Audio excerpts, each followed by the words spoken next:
Hey everyone, welcome to this week's installment of Stat Plus Conversations, a weekly video chat series exclusively for Stat Plus subscribers.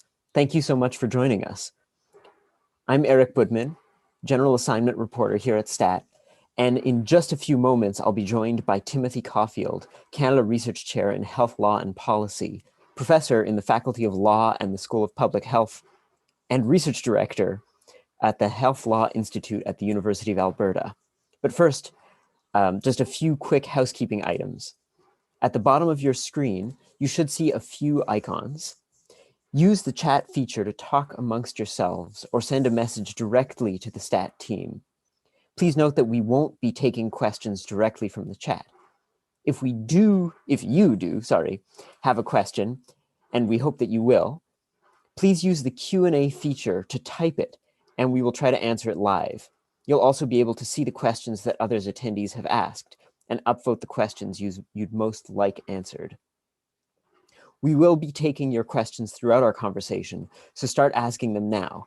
No need to hold off until the end of the chat. Stat Plus Conversations are being sponsored by AARP for the month of June, and I'd like to welcome Bob Stephen, VP of Health and Caregiving at AARP, for a brief introduction. Welcome, Bob. Thank you, Eric. You know, the pandemic has shown us that hardworking family caregivers need all the support that they can get. You know, for them, the last year and a half has been extremely hard. They've been balancing work and caregiving responsibilities, trying to keep themselves and their loved ones safe and healthy. Relevant to today's conversation, determining who to trust with accurate information, and certainly piecing together a patchwork of care services that became even more fragmented and strained. All of this has had a negative, long-lasting impact on our nation's 48 million family caregivers. More than half of all family caregivers say that their own mental health has been negatively impacted by COVID-19. And pre-COVID, 1 in 5 caregivers reported high financial strain as a result of their responsibilities. 1 in 3 of those affected stopped saving. 1 in 4 took on more debt, both of which could have long-term repercussions for family caregivers' financial security. That's why AARP is fighting for family caregivers who show up every day to provide unpaid care. And we're proud to endorse the Credit for Caring Act, a bipartisan proposal that would provide welcome relief for some of these dedicated individuals who often must dip into their own pockets to help older parents, spouses, and other loved ones. The legislation, which would provide a non-refundable tax credit of up to $5,000 for eligible working family caregivers, is the latest in an array of initiatives advocated for by AARP to support family caregivers and ensure their concerns are on the radar of policymakers. We're also beginning a long overdue conversation on our long-term care system. You know, the tragedy in nursing homes over the past year and a half has caused many families to make difficult decisions about trusting their loved one's care to a nursing home or potentially taking on even more responsibilities to provide care at home. Both options can be costly, scary, and exhausting without much needed support. You know, families in search of long-term care find themselves in a world that is fragmented, confusing, underregulated, and lacking in transparency. AARP envisions a country in which family caregivers get all the support they need to help their loved ones age with the greatest possible independence and dignity. Better choices for affordable in-home care and more support for working caregivers are among the requirements to achieve this vision. We're happy to sponsor this month's Stat Plus Conversations and look forward to the support of many of you as we push for more and better for our nation's families caregivers.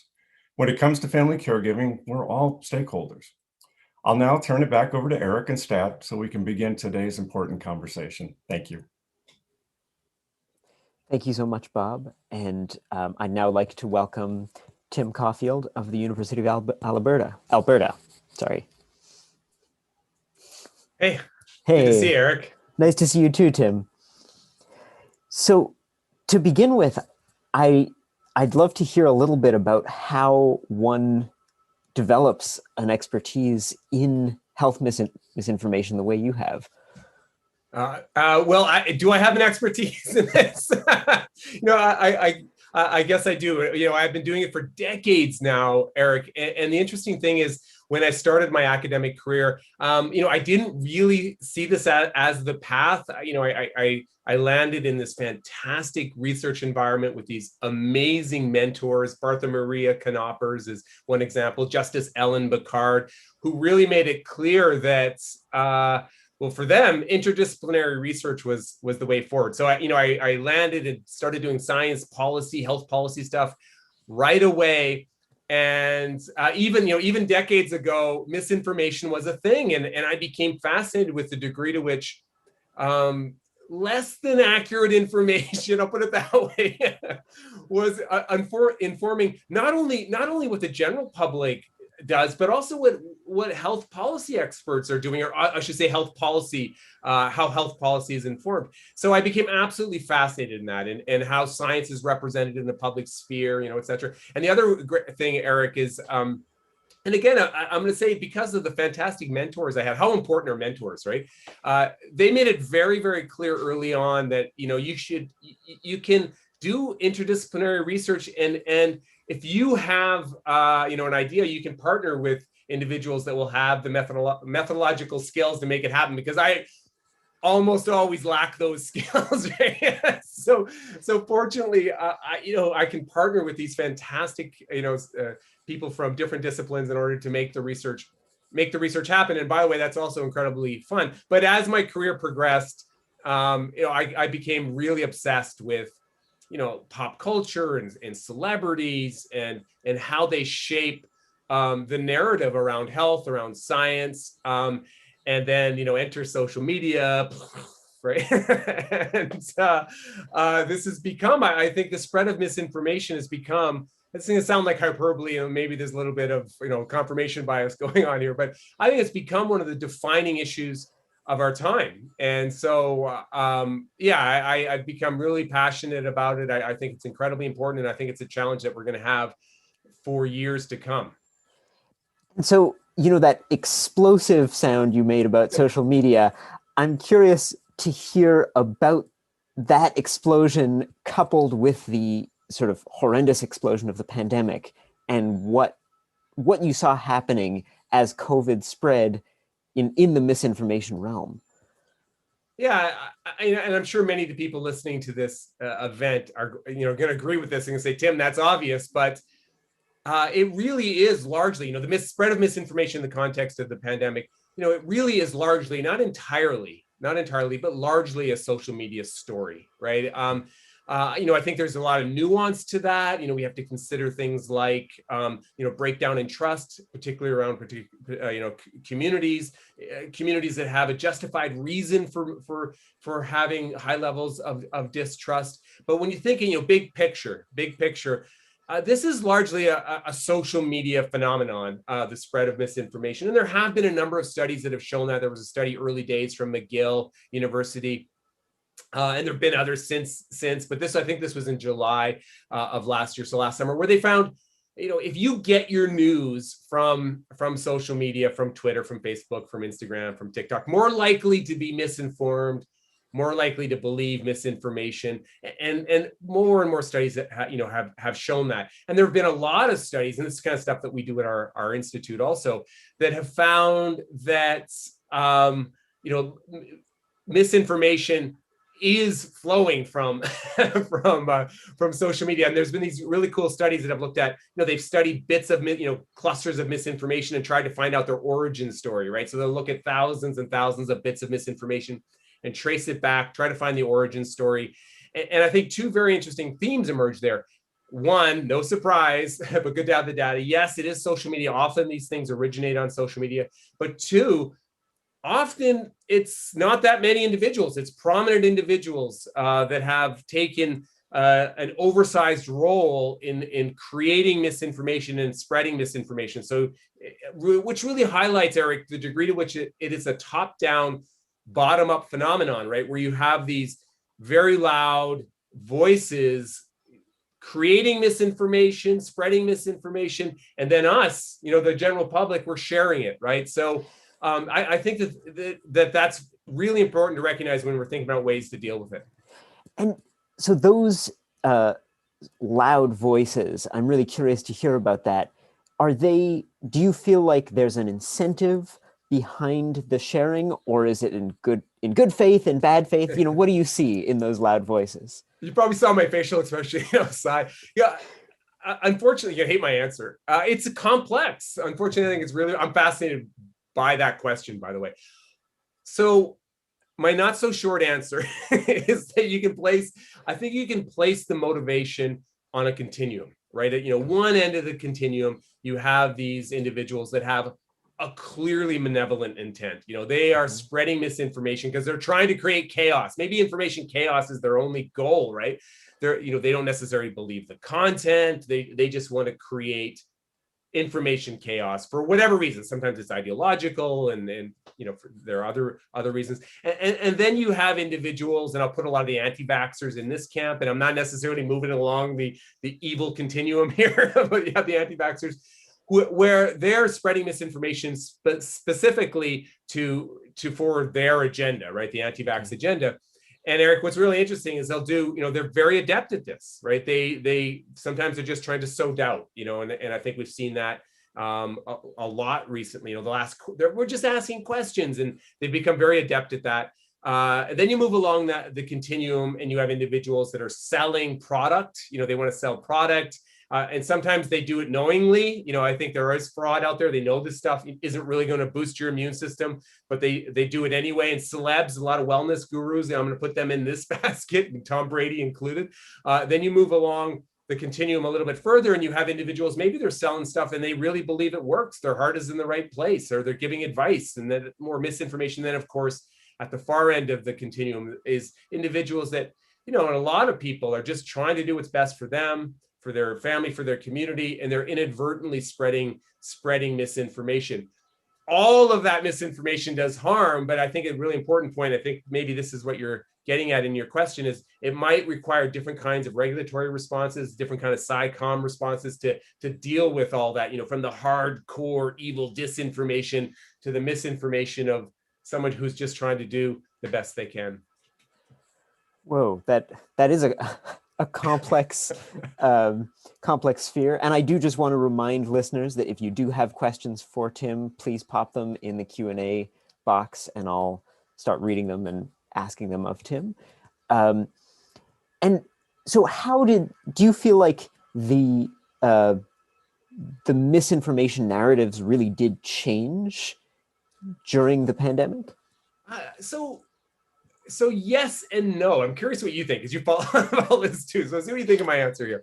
So I think yes and no. So the no is a lot of the pseudoscience has been around. It's been around forever. And I wrote a piece on this early in the pandemic, and I found this kind of frustrating. Stuff that was pseudoscience before the pandemic, it's pseudoscience now, and it's going to be pseudoscience after the pandemic. And we're just getting worried about it now, right? So a good example of that is, alternative medicine practitioners offering vitamin IV drips, to boost your immune system. That was nonsense before the pandemic, but incredibly popular. It's nonsense now. And then all of a sudden, because we're in a pandemic, you get the FDA and the FTC hopping in, people ranting and raving and saying, don't do this. But we shouldn't have tolerated misinformation at all to begin with. And then, of course, the pandemic just created these opportunities for people pushing bunk, right? So that's the no part of the equation. This misinformation has been there all along. I think we tolerated it for too long. We should have acted before. The yes in the shifting, and this is where I'm curious if you agree with this. As someone who's followed misinformation for a long time, I'm surprised how quickly it became politicized. How quickly this stuff became ideological. Yes, ideology, and I've written a piece on this too. Ideology has always been part of the equation, in pushing misinformation and personal brands and personal identity. That's always been part of the story. But holy cow, who would have guessed that hydroxychloroquine, if you go back in time, get in a little time machine, go back to 2019, and you're going to tell people that, hydroxychloroquine is going to be an ideological flag, whether you're left or right. Who would have ever guessed that? And that happened real quick. Of course, masks, the same thing, and even, public health restrictions in general. So I'm really amazed how quickly it became ideological. And now we're seeing, when you're looking at vaccination rates and who's hesitant, who's not, how important and how powerful that, unfortunately, that ideological spin is. So yeah, I think it's changed. And the other thing, of course, is just the sway and the power of social media. I think has really come to the fore during the pandemic. Yeah. And this idea of sort of well, I don't know about politically motivated misinformation, but the politicization of ideas around science and pseudoscience is something I'm curious to hear more about. I feel like that seems like it would make it really hard to counter misinformation if people are sort of in their ideological political trenches. Can you talk a little bit about that? Yeah, Eric, I think you're right, and I think the evidence backs that up.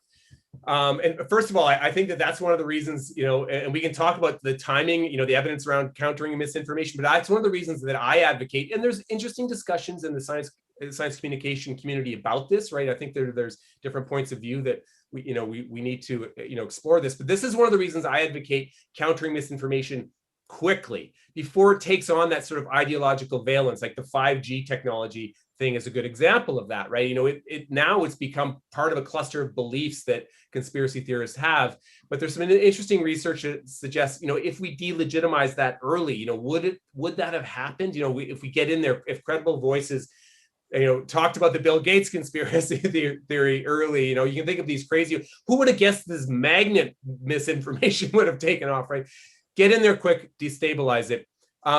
But you're right. I think once it becomes, and evidence backs this up, once it becomes part of your ideological worldview, it becomes much more difficult to change your mind, right? It becomes part of your personal brand, right? And there's also very interesting research from other domains around raw milk or the fluoride debate that suggests that if you frame something that's sort of scientifically controversial as about, and by the way, scientifically controversial is not right. Someone trying to suggest it's scientifically controversial. If you frame it as about ideology or an intuitively appealing concept like choice or liberty or freedom, that message, unfortunately, is more likely to be persuasive, especially if someone's new to the topic. And think of all the people that are new to the topic of science and vaccines, and as a result of the pandemic, if their entry point is around ideology, unfortunately, the misinformation is more likely to be persuasive.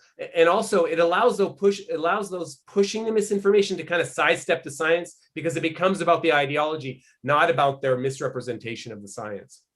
Okay. And this is, I think, a related question to the politicization, and this one comes from a listener. What is the role of bots in spreading this misinformation, and what do you do about that? Yeah, the listener probably knows the answer. Unfortunately, bots are playing, a big role. There was a very interesting study that came out recently about, I believe it was Facebook, that found exactly that. That bots play a very big role. Just a personal anecdote. One thing to do with bots is ignore them. It's so funny. I see my Twitter feed or my Instagram feed, and I can't believe how many people they'll waste a morning engaging with a bot. Don't do that. Or arguing with a bot. Throwing science at a bot. Don't do that. But I do think what we need to come up with creative and perhaps technological responses to bots. As you probably know, there's even talk of using AI to identify bots in order AI when they're spreading misinformation. I think there can be great value in that. Absolutely, bots are playing a big role, and it really shows how I think that this is going to be. This sounds depressing, and I don't mean it to be. Almost a never-ending battle, right? Because the sides that are pushing misinformation, they're nimble, they're using technology, they're using different language. This is going to be an ongoing battle. And maybe I don't even like the term battle because it creates this combative vision. But because you want as much as possible to this to be a constructive endeavor. But yeah, it's going to be ongoing, and it's going to require us to use a variety of tools, including possibly technology, to fight the technology that's spreading the misinformation. And in that variety of tools, what policies do you see sort of playing a big role moving forward, or what policies do you think need to happen?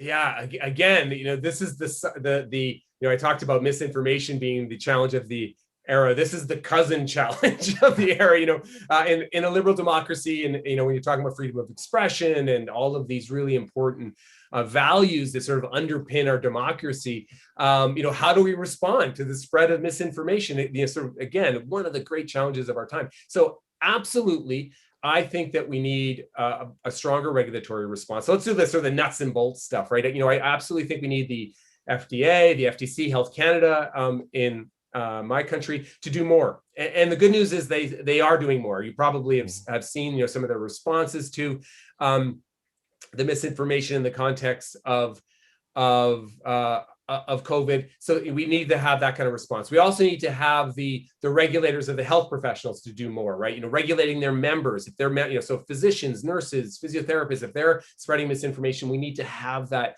strong regulatory response. And I'd like to see more of that. I also think that we need to have, the obvious stuff, teaching critical thinking more, empowering people with media literacy skills. And if you look, that's a good news story, right? Because if you look at some of the research, that really can have an impact, right? There's been interesting research that shows that, teaching critical thinking can have an impact. The other thing that we need to do, and people like my colleague Gordon Pennycook at the University of Regina and David Rand at MIT, they're doing really interesting work on this. We need to develop scalable strategies that will stop people from spreading misinformation. Earlier we were talking about, how it's a top-down, bottom-up phenomenon. Well, part of it is people spreading misinformation. Most human beings don't want to spread misinformation. They don't have some goal. So if we can just nudge them, right? Just nudge them to pause, to reflect a little bit. There's a growing body of evidence to suggest that might slow the spread of misinformation. I know it sounds ridiculous. There's another study, I can't remember. It was from the US. Can't remember the researchers. Forgive me, researchers. But they found that even if you get people to read the headline and think about accuracy, right, that might slow the spread. And then, of course, I'm very keen on debunking. I think it's something that often gets a bad name. I think the body of evidence says that debunking does work. We need more of it. We need more voices out there. Sorry, I'm going on too long, Eric, but I want to land on one of the big ones, of course, and that's getting the social media platforms to do more, right? And this is, I think, where we run into that challenge I started with. In a liberal democracy, we have to ask ourselves, how much power do we want to give over to these private actors, right? These private actors to make decisions about public discourse in a way, right? So it is a real challenge. You would think, as someone who fights misinformation, I'd be like, deplatform everyone, but it is a real challenge. It's a real challenge, and really importantly, I think we want whatever policies that are enacted to be evidence-based, right? What really works in this space to slow the spread of misinformation. And the good news is, I think we're starting to get more research on that, but we need even more. Okay. And I do want to keep talking about solutions, but before that, I have a question from another stat journalist, in fact, that I'm going to read because it's quite detailed. We're in the early age of deep fakes, but do you worry about the future of deep fakes as they pertain to spreading misinformation? If so, what is your deep fake misinformation nightmare scenario? I absolutely do. I absolutely think that, and this goes back to that bot comment. And actually, when I was commenting on bots, I was thinking of deep fakes and other kinds of technologies, right, in the back of my mind. I absolutely do worry. I worry about a deep fake creating a panic, a deep fake allowing a bit of misinformation to become embedded in the public discourse. I worry that deep fakes are going to get so good that it's going to be hard to debunk them. You can see that kind of playing out.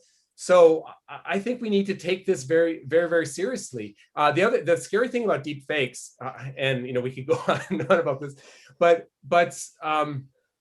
one of the things that we know is very powerful are narratives and dramatic statements, and it's something like a deep fake can leverage those sort of cognitive biases that we have. They can play to our negativity bias, and they can create these dramatic moments that can be very persuasive. So whether it's, having a deep, people are probably thinking of a deep fake of Fauci, for example, but you could see a deep fake of an event right? That could be very scary, or an adverse event that could be very, very scary. So I worry about that kind of deep fake, and I think that we need to start thinking immediately how we're going to counter that. Now, I'm not a computer science expert, unfortunately get to work with some, but I do think we need to really start envisioning the ways in which technology is going to make fighting misinformation more challenging. It's a great question.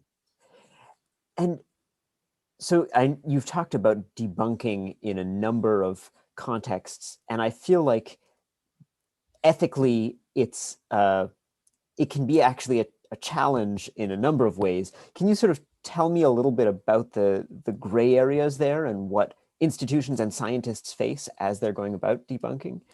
Yeah, I think that there are, and one of the things that we've learned from the pandemic are those challenges have been highlighted, right? So I'm not going to call it a silver lining, but I think it really has put a spotlight on, look, if you're going to debunk, these are the challenges associated. By the way, a quick aside, a lot of people don't like the word debunking, and I kind of get that, because it sounds very unilateral, and again, it sounds kind of combative, and that's not ideal.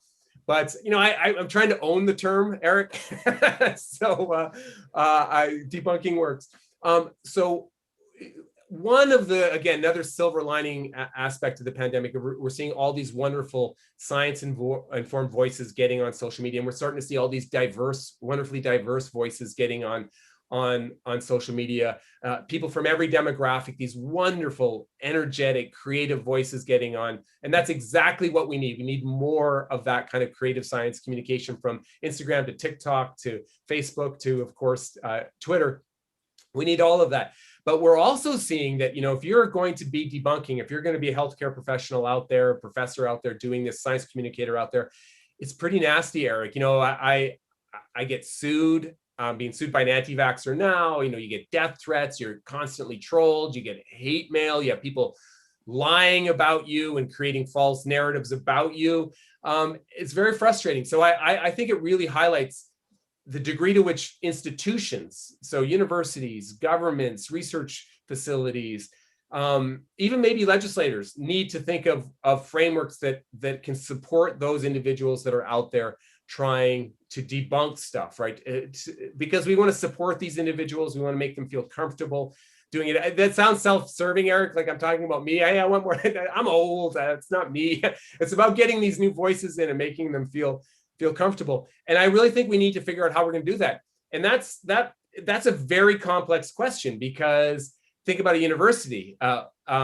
What if that university, because a lot of the misinformation that's out there, some of the most powerful stuff, has come from people who have university positions, right? So this isn't an easy ask that I'm laying out here, but I think it's very, very important to figure out ways that we can support those who are doing the debunking. Look, the World Health Organization, governments, professional organizations have all asked people to get out there and debunk, right? I do it every time. Please get out there and help the debunking battle, the Go Science battle. Please become part of the conversation. But when you do that, we have to also recognize that comes with burdens, right? So we need to support those individuals that are out there trying to debunk, because we absolutely need those voices. And so okay, imagine that you're, rather than a faculty member, you are an administrator at a university, and there is a faculty member that is spreading questionable claims. And they're politicized. What then? What do you do to counter that? If I had a pass button, this might be when I might push it, because it is a really hard question. So I do have a response.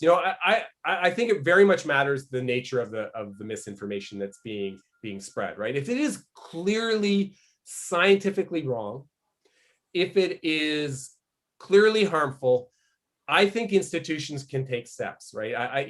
Scientific freedom, academic freedom does not mean that you can't take steps when that kind of situation happen. So I think that they can actually make an official statement that this is not what the body of evidence says, the scientific consensus is, that they don't support this. And the other thing that can happen is they can use this as an opportunity. This is what I try to do, right?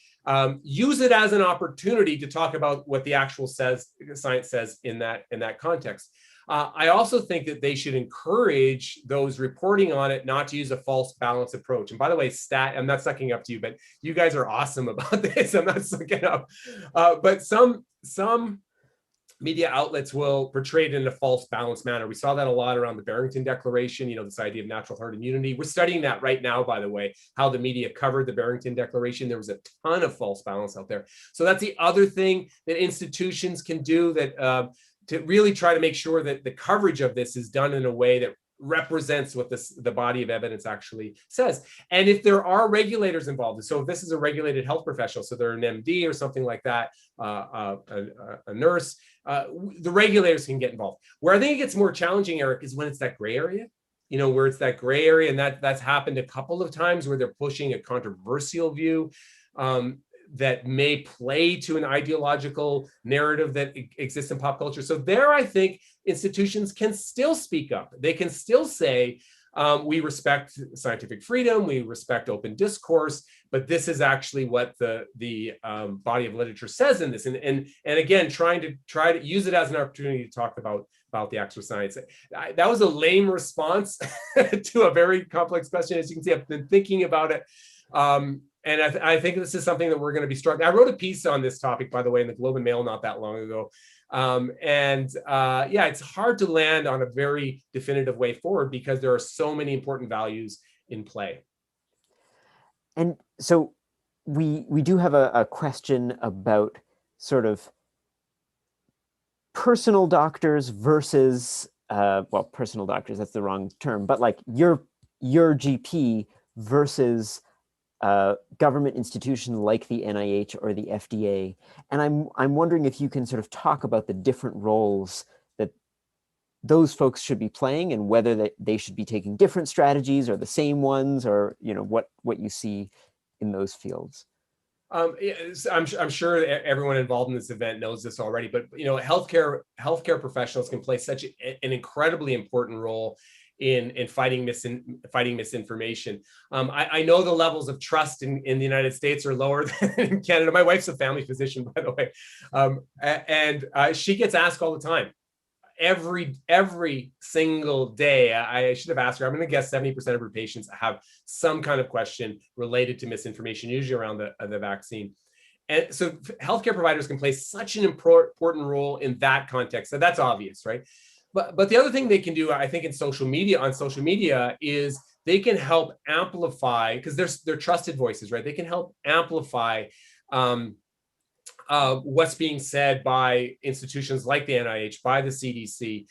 They can create this path towards credible information. And I think that's important for a bunch of reasons. When I talk to clinicians and try to encourage them to become part of this ongoing struggle, they'll say they don't have time to do it, but they can, right? If they become this conduit, this path towards credible information. And the other thing that they can do, and this is a recommendation I often make, is they can pick one particular topic, because the clinicians are so busy, right? They can pick one particular topic that drives them nuts, or that they feel, maybe it's, I don't know what it is, for infertility, right? They could just, that can be what they're going to talk about, and they're going to be the go-to source for that kind of information. So there are definitely roles that I think healthcare providers from every discipline can play in this community. Okay, thank you. I think one of the sort of gnarly questions that I always wonder about when faced with this kind of situation myself, is how you go about addressing concerns that might sort of edge towards conspiracy theories without engaging in any kind of shaming practice, or without sort of pulling, without creating a dynamic that might actually entrench the trouble. Can you talk a little bit about that? Yeah, for sure. And again, this is another topic I'm absolutely fascinated in. And I'm going to start and highlight the degree to which I'm a hypocrite, okay? Because I think it's so important. This is it sounds like a cliche, and again, everyone knows it's so important to listen and be empathetic. It can be very difficult to do that. It's so important, even if you feel like they're probably a hardcore denier, and research tells us there's probably no point in trying to convince a hardcore denier. You know that, Eric, but luckily that's a relatively small cohort. But just today, I think it's one of my last tweets, maybe 3 tweets ago, I said, oh my God, we've passed the world is flat, area. The evidence on the efficacy of these vaccines, efficacy and safety is so overwhelming. It's just so overwhelming. How can you continue to hold these positions? So I'm a hypocrite.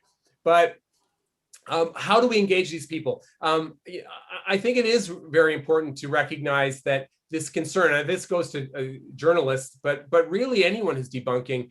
I really do think the concern about the backfire effect, Eric, is overstated. I don't want to call it a myth. But I think it's greatly overstated. Most of the research that's happened since 2010, when we first started hearing about the backfire effect, has either found no backfire effect. So this is that exact concern that you highlighted in your question. The idea that if you debunk something, are the people just going to become more entrenched? Are they just going to are you just going to be amplifying the concern? Most research has found either no backfire effect or that it's rare. I think probably this is a very complex phenomenon that is very context specific as we do more and more research on this.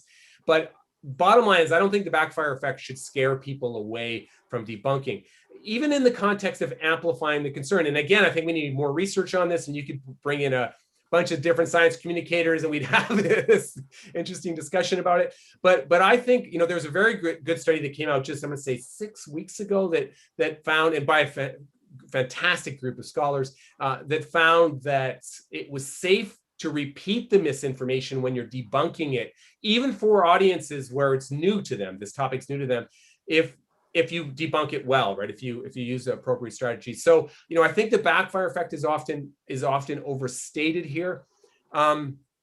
But we definitely need more research on this. One quick caveat, I know we're running out of time here, but it's an important caveat, and it goes to my last point I want to make. There was another study that came out, and there's a body of evidence, I think, that backs this up, that shows that if you sort of counter an individual directly, so there's a hardcore denier on, then you get on Twitter or Facebook or Instagram, and you kind of counter them directly. So you make it a fight between you and this individual. That can backfire, because that just gives this individual the opportunity to double down and to spread more misinformation. So don't do that, right? That's almost never a fruitful course of action. What you can do, and I do try to do this, I don't, for better or worse, is you can use the absurd statement from a hardcore denier as an opportunity to talk about what the science actually says. So you don't talk to them directly. In fact, maybe just screenshot it, put your editorial comments right in your screenshot. No, this is wrong. And use that as an opportunity to talk about what the science actually says. So, don't waste your time, arguing with hardcore deniers or trying to convince hardcore deniers. But the good news is, Eric, this, despite all the noise they make, they're a relatively small fraction of the population. And they really haven't, despite what you think, they really haven't grown that much over the pandemic. And, just in the last few minutes that we have, I'm wondering whether there are sort of characteristics that make people especially vulnerable to misinformation, and how we might sort of address that further upstream.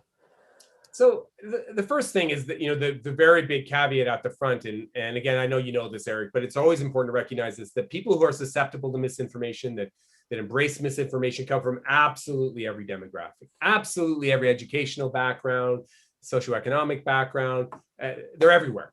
Having said that, we do have this growing body of evidence that gives us a sense of who's more susceptible to this and when they're more susceptible. And it's all stuff that's not going to surprise anyone. Yes, education matters, right? Yes, trust matters, right? Do you trust these institutions? Yes, critical thinking skills matter. These are all kind of obvious things. And yes, beliefs cluster, right? So if an individual is more likely to embrace misinformation, they're also more likely to to be susceptible if they embrace alternative medicine, they're also more likely to be susceptible to misinformation. And it's important, I think, to recognize all that stuff in a non-judgmental way for exactly the reason that you say. We have to think of ways that we can enter the conversation in a way that's constructive. And of course, the other thing that's emerged over the past pandemic, and there was a study that came out, I'm going to say like 2 weeks ago, or maybe even 10 days ago, and this builds on a body of evidence that talks about the ideological leaning of those who embrace misinformation. And yes, it is right. Those who are more conservative, more populist in orientation, are more likely to embrace misinformation. And that research that came out very recently, they note that that's largely or in part because the misinformation often plays to the ideology, right? It plays to the ideological leaning. Perhaps if the misinformation played to to left leaning or a more liberal leaning, we'd see a different trend. So that's why it's so important to go at this in a non-judgmental way. And that also reminds us, and I guess this is a really important place to land, I guess, is why it's so important to have these voices from different communities involved in fighting misinformation. A while back, we had the GOP, they put out that video, a bunch of leaders in the GOP put out that video talking about the importance of vaccination. I love that. That's exactly the kind of thing that we need. We need voices from these communities, championing science and pushing for vaccination. Okay. And just in our last second, I'm wondering how you make that. I mean, what the risks are in becoming that voice for sort of someone who might be coming from a marginalized community, and how we make it safe for people to do that work. Yeah, I think that what you want to do is give those individuals the resources. Those are the individuals that should be the voices, right? Absolutely. I think that's a really important point to make. And if I didn't make it earlier, I'm glad I've been given the opportunity to do it now. And with our initiative, well, hey, I forgot Science Up First. This is our social media initiative, where we try to do exactly that. We try to give voice to a variety of perspectives or a diversity of views on all science-based, all credible information, all shareable content. And we hope that flooding social media with the good, credible sources, hashtag Science Up First, go to Twitter, Instagram, Facebook, join the Go Science Party and share the good content. We hope that we can make a small difference. Well, thank you so much for taking all this time to chat. I really appreciate it. I have a bunch more questions that I want to ask you, but I guess that'll be for the next chat. And thank you all so much for joining us. And thank you so much to AARP for sponsoring, and to everyone for the great questions. We will be hosting Stat Plus conversations on Tuesdays at around 1 p.m. Eastern each week. Be sure to sign up for our next chat on June 22nd, when my colleague Nick St. Fleur will be sitting down with Dan Trigub, co-founder and CEO of MedArrive. They'll be having a conversation on the future of at-home care for seniors. I'm sure it'll be a super interesting discussion, and we hope you'll join us then. Thanks again to everyone, and thank you, Tim.